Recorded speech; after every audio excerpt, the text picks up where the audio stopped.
ලියෝ කියන්නේ මොකක්ද කියලා පොඩ්ඩක් පැහැදිලි කරන්න. ඇත්තටම ඔයාලා සිංහ සමාජය කියන එක මම හිතන්නේ අඳුරනවා. අහලා තියෙනවා. ඒ වගේ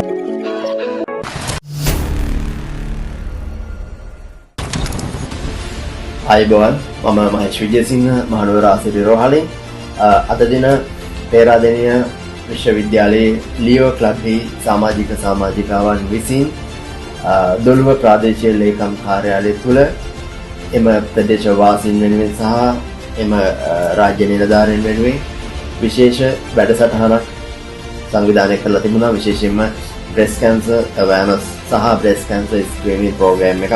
ඇත්තටම කාලෝචිත වැඩසටහනක්. ඒ වෙනුවෙන් මහනුවර ආසිරි රෝහල සම්බන්ධ කර ගැනීම පිළිබඳව මම විශේෂයෙන් ස්තුතිවන්ත වෙනවා. ඇත්තටම අපි හිතුවේවත් නැති තරමට ගොඩාක් හොඳට මේ වැඩසටහන සංවිධානය වෙලා තිබුණා. මින් ඉදිරියටත් මේ වගේ සමාජ සත්කාරක වැඩසටහන් සඳහා අපි සහයෝගය දෙන්න ආසිරි මහනුවර රෝහල ඔබ සමග හැමදාම ඉන්නවා. බොහොම ස්තුතියි. ඒ වගේ වැඩසටහනක් එම ප්‍රදේශයට ලබා දීම පිළිබඳව ගොඩක් සතුටුයි.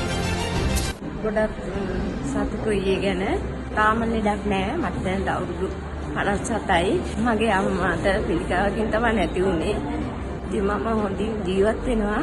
එයාට දැන් මම ඉදිරියට අපේ මිඩ්වයිෆ් නෝනා හරහා දැනුවත් වුණා. මම මේ ගොඩක් සන්තෝෂයි ගැන.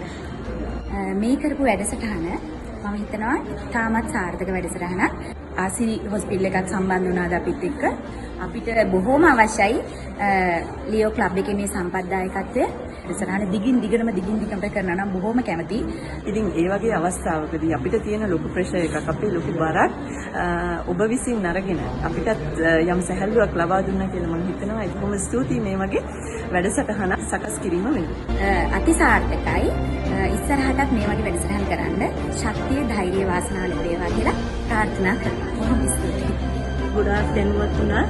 ඒ නිසා ඔයාලට ගොඩක් ස්තුතියි.